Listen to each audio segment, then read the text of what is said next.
bang.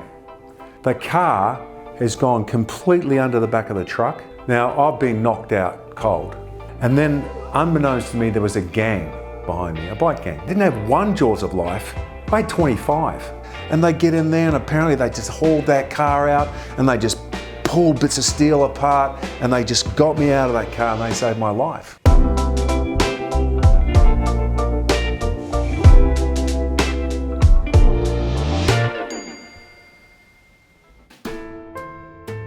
So, obviously I was in hospital. I spent quite a bit of time in hospital. I think it was 6 months in rehab. A bit of the engine had come through the firewall. I had some internal bleeding. But apart from that, I was severely concussed. All I do remember is throwing up a lot at the hospital every time I was moved to get an x-ray or something. And then I had to learn to walk again, run again. And so, I came back to the world eventually. And I ended up moving into town, doing odd jobs here and there, but really, pretty restless. So me and my partner at the time, my girlfriend at the time, decided we'd come to Australia. So we came back. I was definitely 17 by then, 17 and a half, maybe 18. We landed in Sydney and we set up shop there. We went straight to Burwood. We're living in Burwood at my girlfriend's grandmother's place. And the closest thing there for me with a job was Parramatta Road. So I was selling cars, Parramatta Road, and Wagon Wheels and all these other places and became a used car salesman. Kept doing that here in Australia and did very well, but I still was really not where I wanted to be. I didn't know what I wanted to be. But before we'd come to Australia, I'd done a little something in New Zealand where I'd gone to the place where I used to dance. There's a place called Danceworks. And they had a little course there. And I had to get up in front of a group of people. It was sort of an acting course. And I had to get up and give a little speech. And I got up and I froze. I absolutely froze. I couldn't talk. My throat got dry. I just got really nervous. And at that point I went, wow, there's something here. I didn't know what it was, but I knew if I could conquer this fear, if I could conquer the fear I had about getting up in front of a group of people, maybe there was something in that for me. I didn't know, but I just had this innate sense in my soul that this was the direction I needed to go in. And that moment stuck with me. And then, so when I got to Australia, that little seed that had been planted there was still there. And so we were working on the cross. I was living in a big eclectic house. There was a drag queen called Sky Brooks. There was an elder woman with her daughter who was a dressmaker. There was my sister. There was a beautiful gay guy that ran bars. There was an eclectic bunch of people. And we all lived in this two-story apartment in one of the big towers in the cross. And I was working as a doorman. I was working as a glassy. I was just sort of working around that area. And then I saw an ad in the paper. And it was express yourself, unlimited expressions. It was a little kind of advertising to come and get some confidence, learn to play. And really what it was really a bunch of frustrated professionals, doctors, lawyers, all sorts of different people we got together once a week and we played improv games. My drama classroom is my haven. It's where I come alive. And again, there was a zone I felt like when I was playing, when I was pretending to be a giraffe or an elephant, when I was playing an improv game with somebody else, at the end of it, I just felt this calmness in my soul. I felt kind of I'd released something. At that point, I had no idea of the depth of the pain that was inside of me and my inability to even recognize it or regulate it or anything like that. All I knew is that when I did one of these little things, it let off a little bit of a valve and I had a bit of a relief from this impending, overriding heaviness that was in my soul. It allowed me to be light. It allowed me to live, to breathe, to feel. And so I was drawn to it.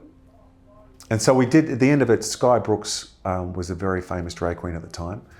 Why do you deliberately defy me? Why did you tell her I got expelled? Because you did get expelled! That is a lie. He was 6'2", and we did Two Girls from Little Rock. I played Jane Russell. He had some stilettos that would fit me. He played Marilyn, and we did our little performance at the end of the 6 or 8 weeks in this little church in Five Ways at Paddington. And that was my first foray, my first ever concert, my first ever performance ever in my life. And that was kind of life-changing for me. It was a great little moment in time. And then from that point on, I kind of had the bug. And for me, it was always about the search. My soul was searching. And all I knew is that when I did these little exercises and played in this little field, that I would feel better. So I followed that feeling. I followed that thread. So I started doing some drop-in classes at the Actors Centre. Little mini courses at the Actors Centre. They would have little 2-3 month courses. And I really enjoyed that. And I decided, you know, I want to do this a bit more. I would really love to, and they had a 1-year course running at the Actors Centre. I would really love to come here and do a 1-year course. And so you had to get your audition pieces together. You had to get 3 monologues. And a friend of mine who was also doing, you know, drop-in classes with me, who I ended up going to NIDA with, said, why don't you just do some, why don't you try it for NIDA? And I said, what's NIDA? She said, well, it's the National Institute of Dramatic Arts. It's the best school in the country. I said, well, how long's the course? She said, 3 years. I said, no, look, I'm not interested. I've never really been anywhere for 3 years of my life. I just don't think, I think I'll probably be gone. You know what I mean? Like, I can't commit to that. That's too long. 3 years is too long. And she said, well, why don't you just use it as a warm-up to help you get into, you know, what you want to do here at the Actors Centre? I said, that's a great idea. So I went along, I did the auditions, and I think because I didn't know, I didn't care, I had no investment in wanting to get into this school, I was totally relaxed. And I basically really sold them a big time used car. 200 grand, I'll give it to you for 80, no payments till January. I'll take it. And I got in, you know?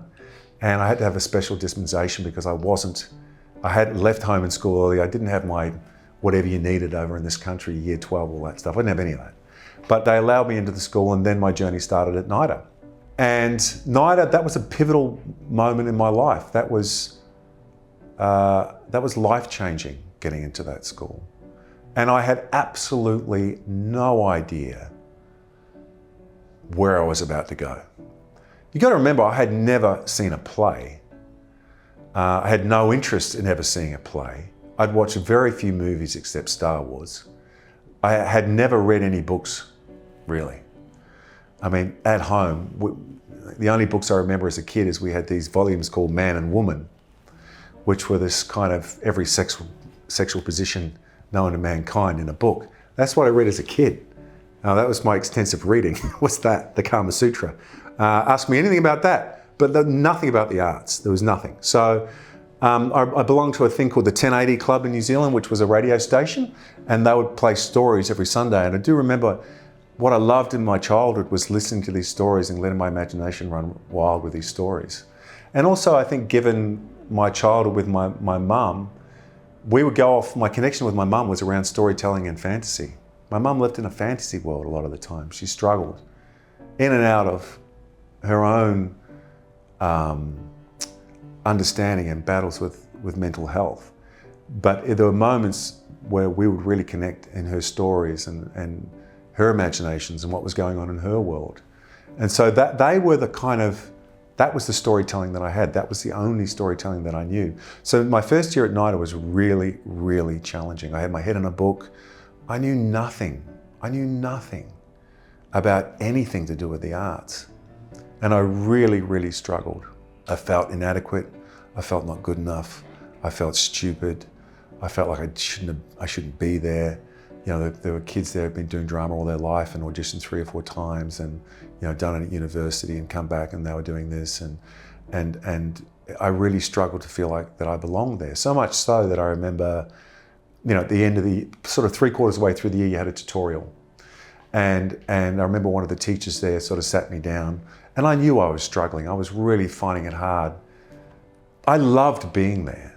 I loved knowing where I was every second of the day. I loved doing voice, movement, history of theatre, scene work. I loved it. I really loved it. But I also really struggled to open up, connect to my feelings because there was so much in there that I was unaware of.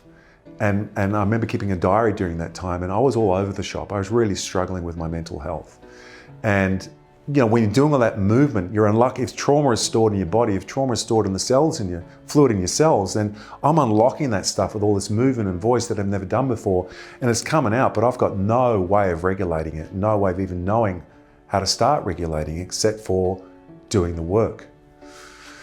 So I remember coming back to the teacher, he opened his newspaper and he said, he had a big pen and he circled carpentry apprenticeship.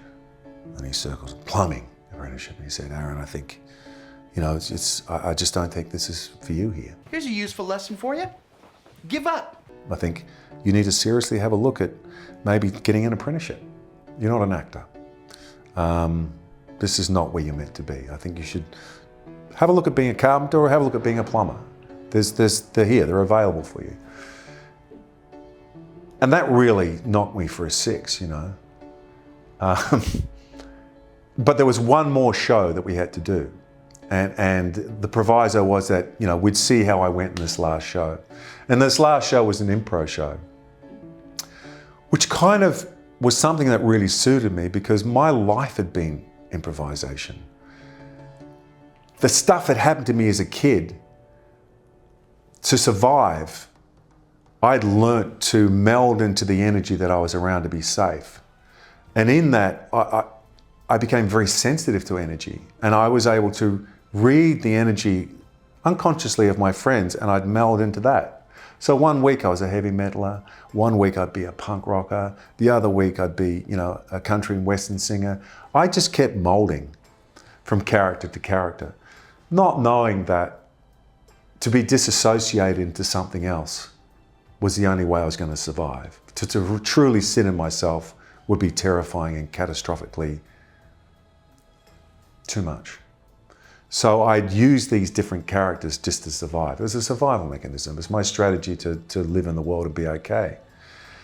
But that improvisation with my mother as a kid and all those different characters really helped me to disappear into the characters that I created for this improvisational show that we did, and really enabled me to shine in that last show, which really saved my bacon and enabled me to stay at drama school.